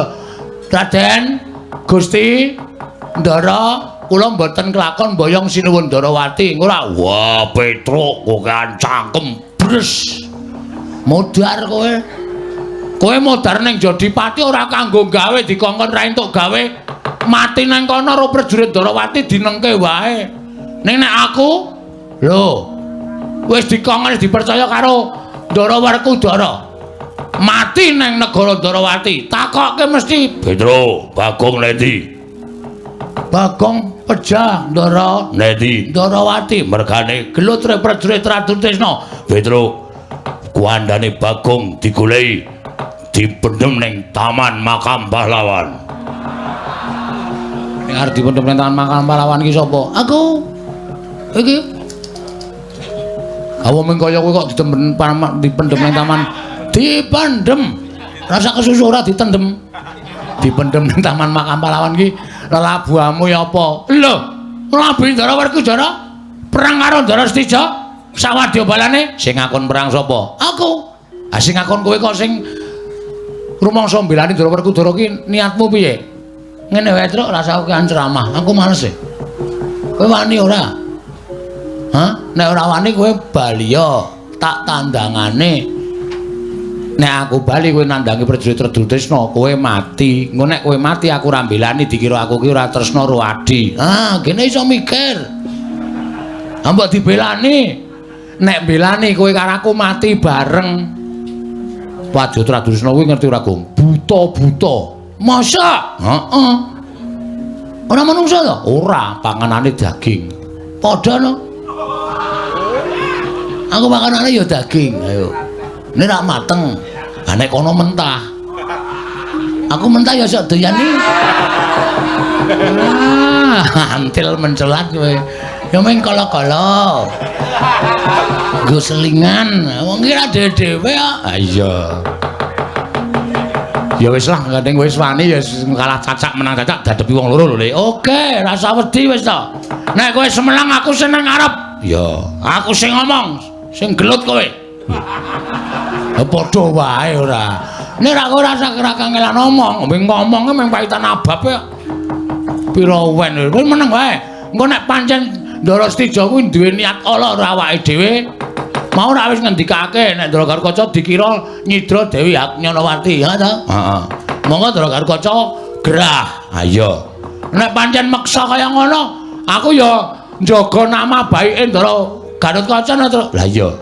Wis saiki dinteni kene sapa sing ketok? Tandangi wis to. Kalah menang pokoke wani, sing penting wani. Oh iya.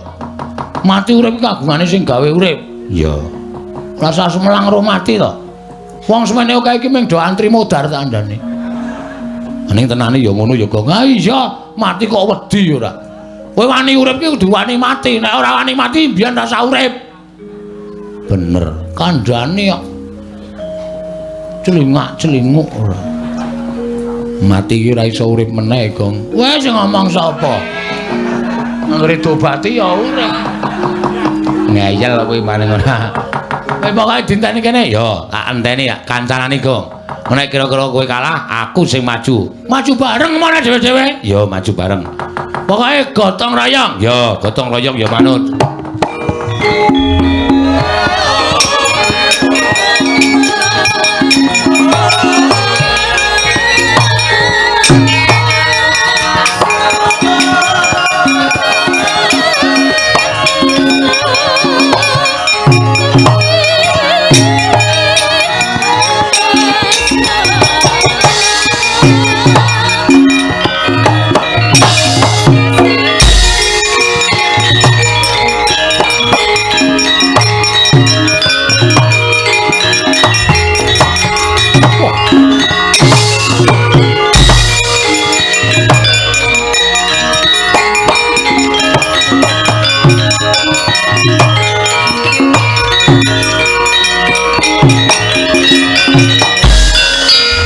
Bapak keperanggul mungguing ayuto kebapak bawatnya bentar bawatnya bentar kebabaknya mungguing alogo Gong. Sapa iki, Tru? Ketakoni sajake prajurit Ratu Tresna. Nuwun sewu Gladiwana nggulang tepang. Nitik busananipun sampeyan niku nuwun sewu mboten padha kali kula. Busana sarwa sae sajaipun piyayi. Ya dasar Purnyata. Aku abdining Sinuwun Prabu Stija Bama Narakasura. Oh tenan to. Heeh. Sing mburi nggih nggih. Yo, aku ya Abdi Ningsti Jabama Raka Sura. Asma jeneng Takon karo aku Tumenggung Prawara Kendra. Tumenggung Prawara Kendra. Sing mburi? Aku Tumenggung Baron Sekeber. Waduh. Jenenge wis medeni ya, Tru. Baron nggon aku kae watuk terus. Ya wis ben apa-apa. Aja dipadhake kaya baron kene karo baron kono iki beda. Iki sapa matane kaya ndok ceplokan. Takon karo ki lho. Iya. Nayaka Ndrawati. Lho. Nayaka Ndrawati. Nggih. Senopati Satria Garbaruji Raden Setyaki. Mboyo arah aneh-aneh, Gong. Men rada gleleng. Lho, aku wis tau ketemu karo Raden Setyaki. Oh ya Udawa. Aku wis tau ketemu karo Patih Udawa. Oh ya Raden Samba. Aku ya wis tau ketemu. Ya wis Bagong ngono wae lah. Gene ora urung aku jenenge ora. Kowe Bagong. Nggih. Sampeyan Tumenggung Prawara Kendra. Iya, sing mburi. Kakang kula Petruk. Yen ngono kecekel nang kene. Lho, kok kecekel sebabe?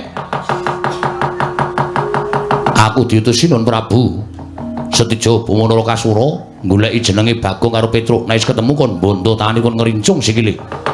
Mula kowe ora usah bangga, ora usah selak. Mapano tak bondo tanganmu tak krincung sikilmu. Leboke paku jaran tak siksa. Lan nampa pandanganing Sinon Prabu Setija Bama Raka Sura. Bagong lan kowe Petruk. Jojong kuntap lir kinetap duka yayasinepe. Netra kocak ngundarandir. Nek medhendeng ki tangan siji wae. Sing arep ngomong tangan ndi? Ora usah cerewet kowe meneng. Iya. Sapa jenengmu? Tumenggung Prawara Kendra. Sing mburi sapa? Baron Sekeber. Kowe nek omong nganggo wewaton, Mas. Hah? Aku ki menungso. Ayo tak takon karo kowe. Salahku apa? Luputku apa kok aku arep bondo? Hah? Kowe keprok watu ndasmu meneng kowe. Muni ya. Kowe matur yen to Raden Gatotkaca lara. Pancen lara. Tenan-tenan lara nang Jodipati. Monggo iki mau Trajutresna klebon maling. Maling apa? Dewi Haknyarawati. Terus didakwa Raden Gatotkaca sing nyolong Dewi Haknyarawati mergo ana abdi sing ngandhake blegere karo Raden Gatotkaca. Ngono ta? Dasar para nyata. Mula aku kon ngrangket kowe bakal ditakoni supaya kowe jujur. Gatotkaca kuwi lara apa ora? Kowe lah menungso ra tatanane. Kowe nek tak kandhake bapakne Gatotkaca sing jeneng Raden Werkudara diremuk kowe. Anake lara kok ora dipercaya. Wose aku menindakake dawuh kudu mbondo karo kowe, ngerincung karo kowe. Nek ngono kowe arep meksa karo aku? Iya. Carane sapi mang jagal sik, Mas. Aku menungso kedunungan rasa kok arep dibondo tanpa salah, tanpa kleru. Kowe iso ngalahke aku? Sasat iso njero langit. Lho, wani karo aku. Lho, wani karo aku. Sing tak wedeni awakmu. Siap lho, Tru? Lho, Kowe iki ngopo? Kowe iki ngopo? Aku mung nantangke kok. Wani le rasa wedi. Oke, rasa semelang wis kebacut kaya ngene kok. Wani karo aku. Sing tak wedeni awakmu. Leno pangelok tebak dadamu ning marganing patimu. Tinjung akhirat nyawamu. Prawara Kendra. Baron Sekeber. Piye? Ora ngerti aku iki asline sapa ta? Aku ki Bagong. Bagong ki sapa? Bagong ki anake Semar. Wis ngerti Semar? Urung. Waduh, cilaka iki. Iki arep medeni piye ora ngerti Semar itu. Ha wis rasa diwedeni terus bres-bres ngono wae. Oke, maju. Dibantanganku ora nglinding dasku. Dasmu. Tak gurone kowe. Pecah siramu. Kene margane matimu, Pak.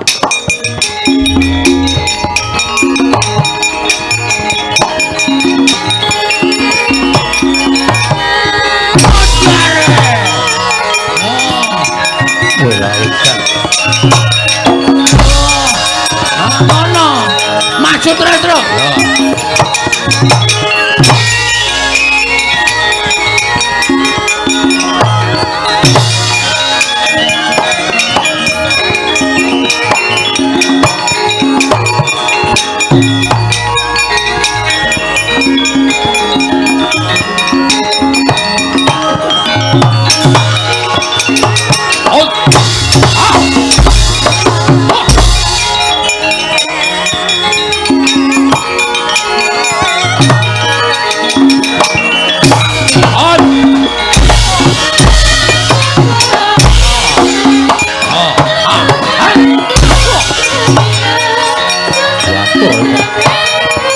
lagu kabeh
cocok tumbak jebol jajam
kebablasan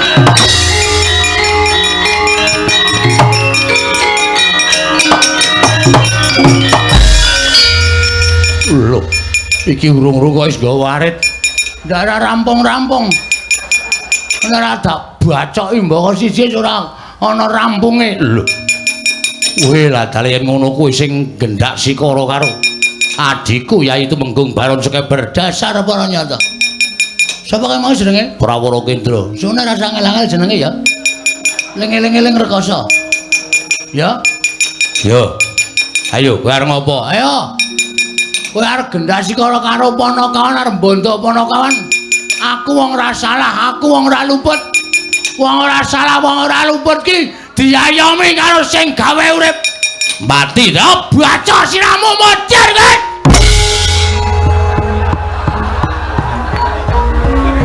Truk.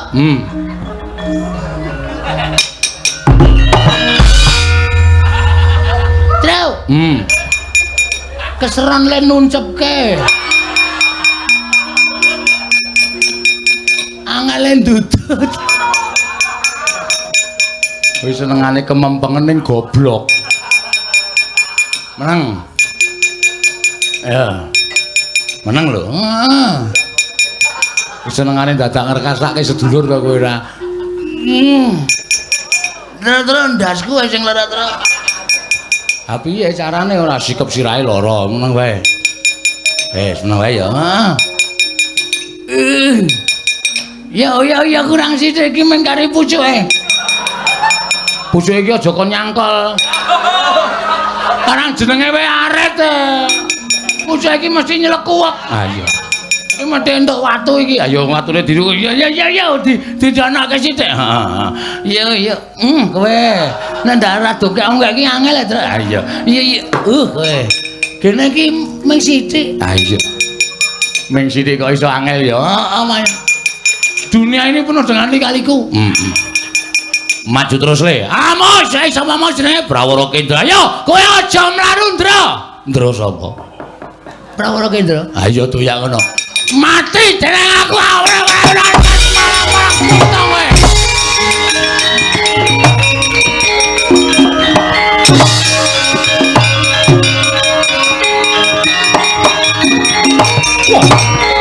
Biar kowe, biar ora apa-apa. Biar biar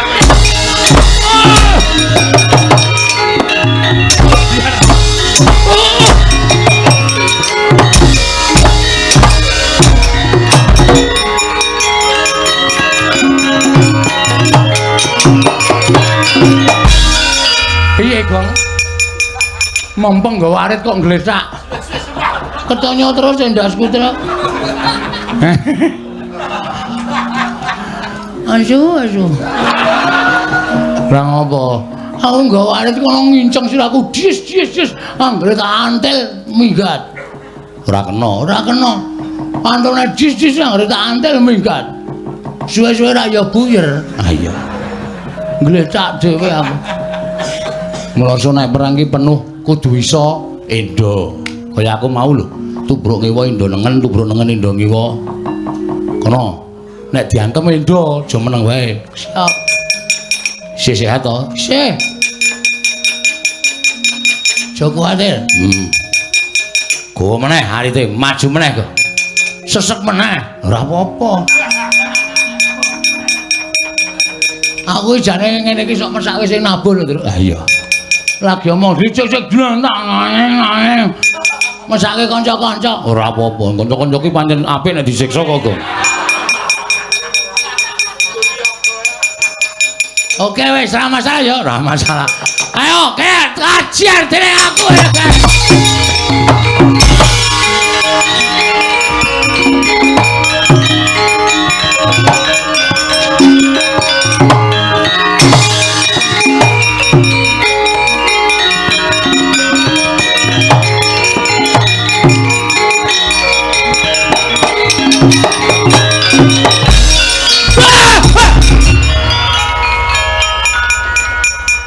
Ngopo kae? Ngopo e, Gong? Ana gendruwo e. Gendruwo ndi ora? Masuk yakin aku ora ngapusi aku. Bola Trajutresna setan barang to? Ora. Endi to? Kae lho. Kae buta. Gedhe senane, Tru. Ah iya. Piye wani ra? Asli nek musuh kae mbok modar nek wani aku. Ha kene ra ono ya ra wani. Kae Adipati Yayagriwa. Adipati? Ya cedak yo. Oh, nek dicedhaki ngene iki ora apa-apa, Gong, rene yo.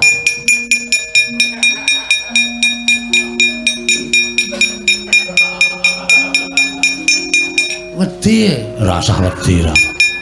Rupane medeni tenan, Tru. Udus. Ora apa-apa mripatmu iki cok tanganmu iki tutup ora sampe nutupi mata. Deloken to. Lho. Ush. Raine lho, Tru. Ora raine medeni kowe ro dheke. Udus. Heeh, wangi lho. Wah. Kon ngilu ya gelem ngono lho, goblok banget. Sapa wi? Ayo Ponokawan. Kowe gelem manut karo Wadyabala Trajutresna apa ora? Ora gelem manut mungsuhmu dudu sapa-sapa. Nanging mungsuhmu aku Adipati Yayagriwa. Aku buta sak perbata siwineming kowe Oh, ladala piro. Wen ora jam-jaman. Jaluk mati tak poteng-poteng awakmu kelakon penjangkamu. Mangkiriin, rasah mangkiriin. Kula tak rembug perkara iki, ora sah rembug-rembugan ora gaglak. Ah, mlayu kong.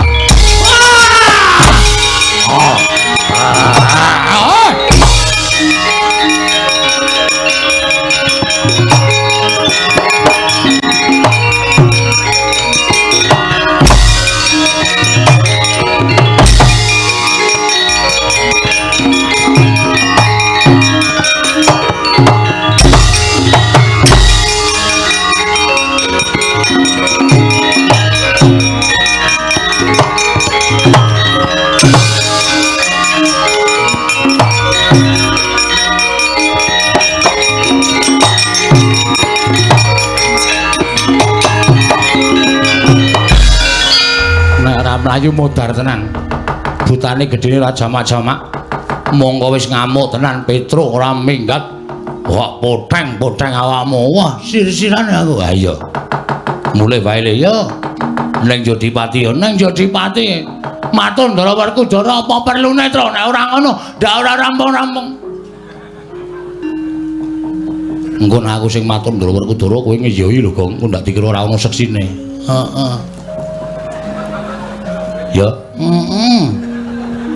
Ora Ndara Werkudara takon Petruk, apa kabeh sing tok lakoni kuwi tenan? Kowe muni, kula seksine Ndara, ngono lho, Gong. Heeh. Ngopo ile kok kaya lungkrah?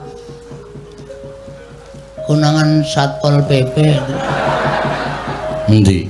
Nolea ta? Diar. Wis patine awake dhewe nang kene le.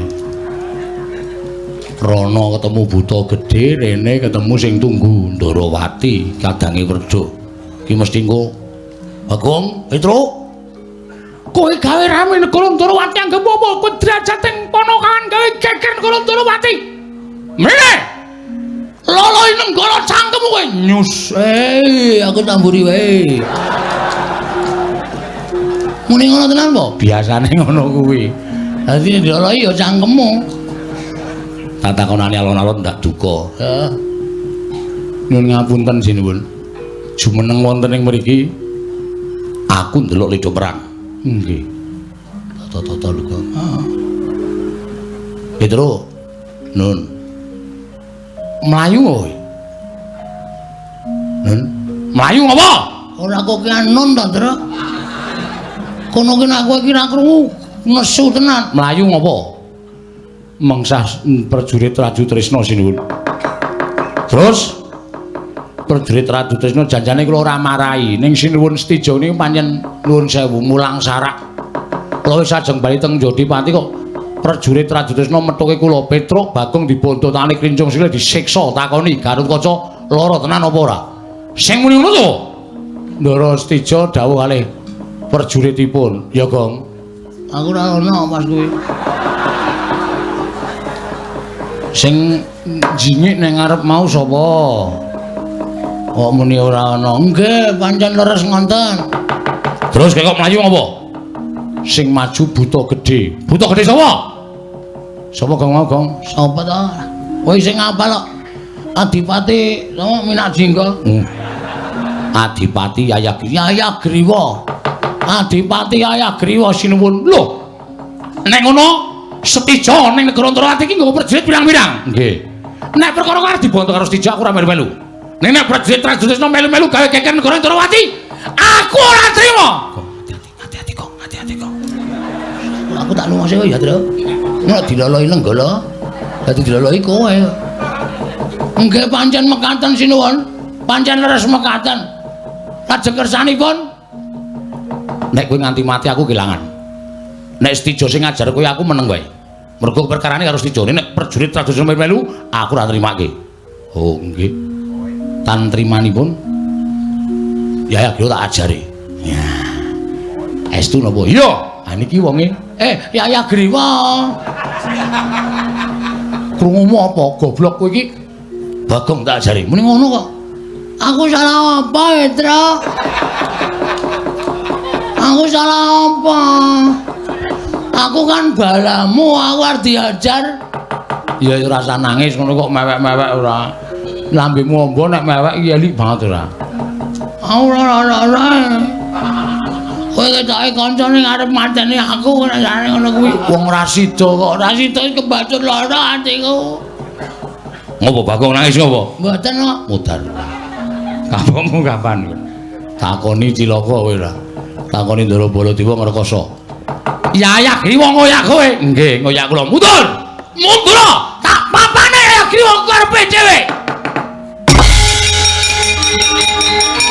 Ayo, Gong, minggir. Yo.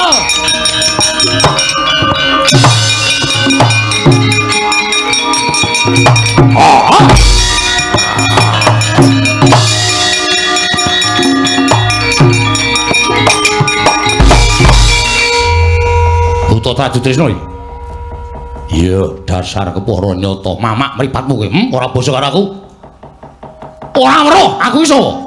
Aku weruh kowe sinuwun Mandura. Lah, kudune kowe ngak basa tata krama karo aku. Aku kadange Toyai Prabu Ndarawati. Iki nek negara Ndarawati, kowe nyak-nyakan nang kene ketemu karo Nata Mandura ora basa, ora kok tata krama. Anggepmu apa? Kowe ndelikke Petruk, kowe ngayomi karo Bagong. Pancen tak dodo. Kowe ponokawan. Nek perkara stijo ana perkara karo Petruk karo Bagong, stijo ngramuke perkara, stijo aja ngetyake para wadyabala. Iki Ndarawati ora nggo jak-jakan sampe dhewe. Sing baku aku bakal nyekel Petruk karo Bagong. Kowe nyekel karo Petruk karo Bagong? Iya. Wis tak cekel. Arep tak siksa supaya ngaku Gatotkaca. Kuwi lara apa ora? Tegese kowe nyiksa karo Petruk karo Bagong. Kowe meksa karo ponokawan. Tok kon ngaku yen Gatotkaca ora lara. Ngono ta kuwi? Iya, dasar purnyato. Ayo saiki minggat. Bali. Bali piye kowe bali? Bali menyang ndi? Trajutrisno. Ratu Gusti Mujak bali. Perkara iki arep dirembuk karo Yai Prabu Ndarawati apa dene panjenengan ingsun ana ing Mandura. Wong Trajutrisno ora jag-jagan ning negarane wong liya. Ayo bali. Bali. Taunana Windanana ora gelem bali ento durung boyong Petruk karo Bagong. Piye? Muni piye kowe? Muni piye kowe? Kowe muni piye? Kowe ora ngerti ento Nata Mandura ora Baladewa nesu. Kowe ora ngerti ento Nata Mandura ora Baladewa nesu ki piye? Aku ora nyewang sapa ning karo aku. Aja kok jamal kita. Dewa mudhun wae Baladewa ora nirip. Kowe netangi kamurkaning Baladewa. Kowe iso bali ora? Ora bakal bali. Piye? Ora bakal bali. Aduh blak tungkat cangkemmu. Ayo. Wah. Menungso ora tatara permajaan kandhane ayo gawe. Nadyan kowe gedhe dhuwur. Mano sastra jendramu. Wateng nadi kowe kali banyo. Sampe ngarep tekan ibune. Ora lakon mati kene Baladewa derajat to. Nek Baladewa.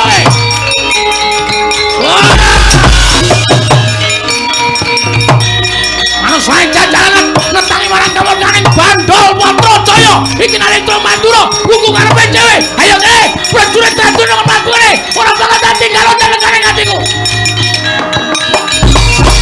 Wah, ute-ute macan turu beda sing bareng. Ayo. Rumasane ora? Sapa iki? Iki bandol apa? Iki ngopo kowe? Ngewangi. Ngewangi nesune sinuwun Prabu Mandura gilane tenane.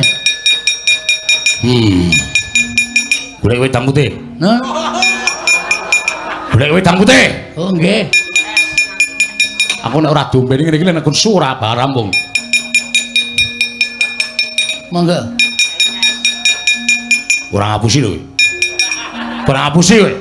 Botole kok ledek iki tok golek ngendi? Niki mang mergo kebarut-barut kok. Karepe dhewe.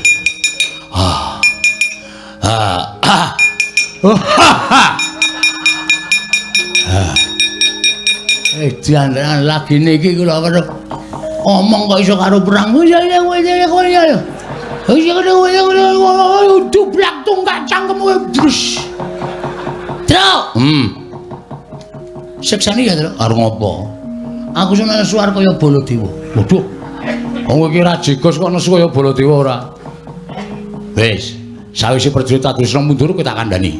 Nggih. Kowe saiki bali. Bali, nggih. Omong karo Werkudara.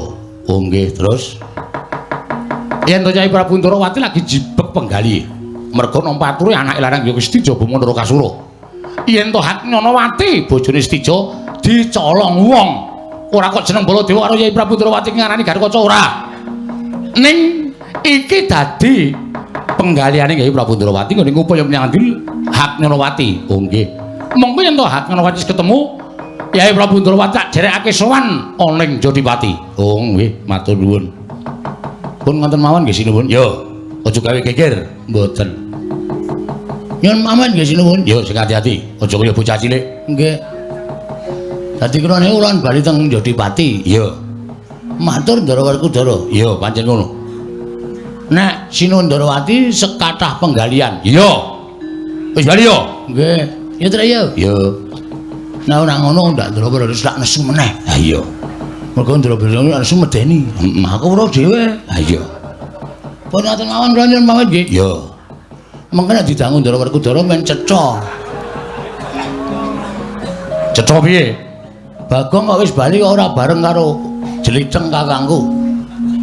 Mergo Sinuwun Ndarawati kathah penggalian. Lah iya.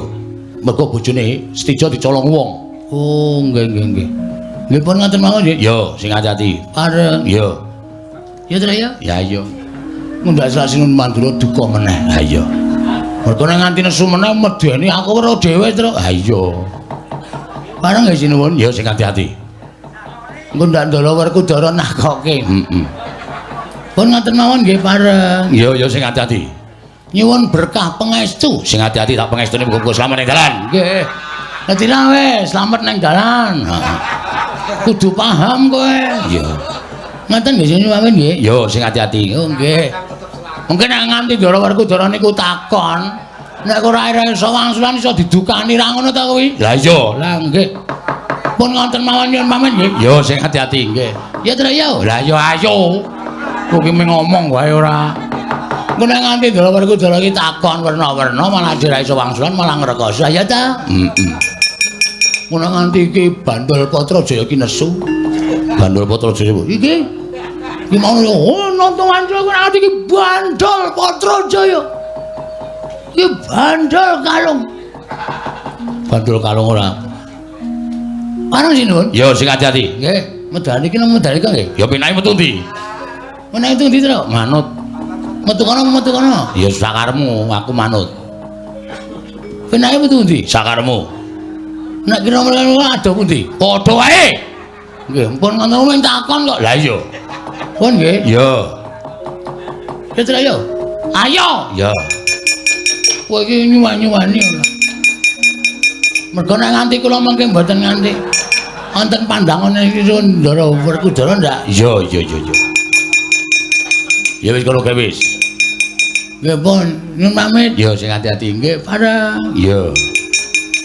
Anu nggih. Sembah kula katur Sinuwun Ndarawati. Ya engko tak aturke. Nggih. Anu kalih Raden Sencaki sinten? Ya tak kandhake. Pati Udawa. Ya. Raden Samba. Ya tak kandhake. Nggih. Pareng ya. Tekan Jodipati Ndara Werkudara takon, "Bagong, kok ora bareng Jliceng?" Anu kathah ora wonten masalah teng Ndarawati, garwane Ndara Kresna dicolong. Lho, kleru. Bojone Stija. Oh iya, Dengu. Bojone pareng. Ya. Anu bojone Ndara Stija dicolong. Wah, colong sapa? Dicolong Ndara Baladewa. Piye to? Aku ora nyolong sapa-sapa. Walah, nggih ngapunten salah omong. Bareng. Yo. Sanes Ndara Baladewa sing. Lah sapa? Kula dhewe mboten ngerti. Niki masalahe. Wah, kowe diadani ora. Ngoten niku pripun? Ya wis apik. Nggih. Bareng. Yo. Lho kok judul kene to iki? Ora aneh-aneh to? Nggih, nyuwun pamit. Yo. Ngiling-ngilingi aku barang apa? Apa iku? Tak eling-elingi sae ora kandel. Wis genara nyangoni, tipis cah tipis. Pait ratu gleleng gampang lesuning tipis. Ora kandel sae. Ya wis ben ora apa-apa. Kresna, wonten maring dawuh. Mrene ya Kresna. Inggih, ngestaken dawuh Prabu.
Sinayeng manglum mintonaken dewe kramanira kang kumitiran ing asta kaneng asta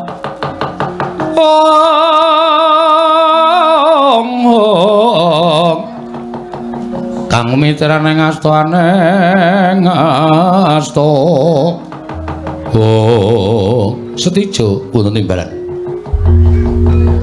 kabeh aturmu mau wis tak tampa nggih Cah Bagus. Ndi? Lajeng wareng paduka Kanjeng Rama menawa kelelanan ingkang putra bidhal dhateng pringgodani. Aja. Mong ya durung karuan Gatotkaca ingkang tumindak ora prayoga kelawan garwamu ya kuwi anakku si Agnyawati. Ndi? Aku njaluk sumenea ana ing Praja Indrajutrisna. Aku ingkang bakal naliti lelakon iki syukur bage bisa ketemu karan Atmajaku Agnyawati. Tumuli tak boyong bali marang Praja Indrajutrisna. Mekaten Rama. Iya. Saestu lair dumugining batos. Ora ana jamak lemraing nata Ndrawati bakal cidra ngubaya nuri ngestaken dawuh. Mulai kula mekaten kula nyuwun pamit wangsul dhateng negari Indrajutrisna. Sing ati-ati aja kaya bocah cilik. Kula nyuwun pamit yo sing ati-ati. Sesuk menawa ana perkara kuwi pitungan nganggo nalar sing ganep. Aja kesluru, aja kesusu. Tanpa pitungan ora apik kedadeane. Iya. Durung karuan Gatotkaca ingkang tumindak ala. Mula perkara iki bakal diteliti lawan wong atuamu yaiku Prabu Kresna. Ih, ngestaken dawuh. Menawi kula mekaten kula sampun marem raos sing manah kula lan tansah ngantu-antu rawuhipun Kanjeng Rama. Sarangan kalian pun Yai Agnyawati. Iya, aku mesti prapta ing Indrajutrisna. Nggih, ngestaken dawuh. Nyuwun pamit Rama, sing ati-ati aja kaya bocah cilik. Kula nyuwun pamit. Yo, sing ati-ati aja kaya bocah cilik Setijo, Bama Narakasura.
Sri Bala Dewa Narpati tuwin nares Duwenare swara Kresna kalangkung tresnanira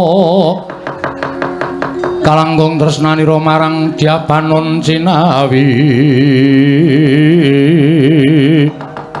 oh Koko Prabu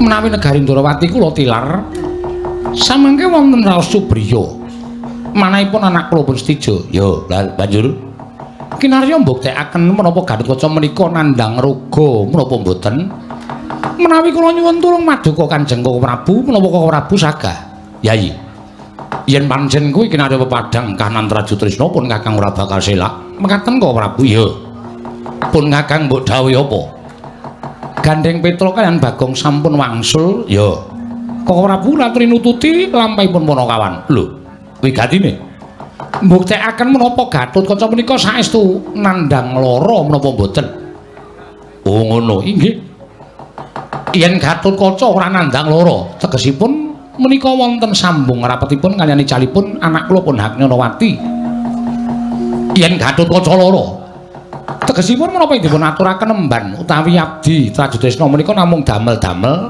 namung badhe benthik-benthikaken Traju Trisna kaliyan Pringgondani ngono Kresna inggih ya yen to pancen kaya mengkono pun Kakang jaluk pamit tak tututane lakune Petruk karo Bagong supaya iso bareng ngene sowan ana ing Jodipati tilik karo adhiku lanang Werkudara Koko Prabu sembah kula ingkang ngwiring jengkar paduka iya Yai Prabu Ndarawati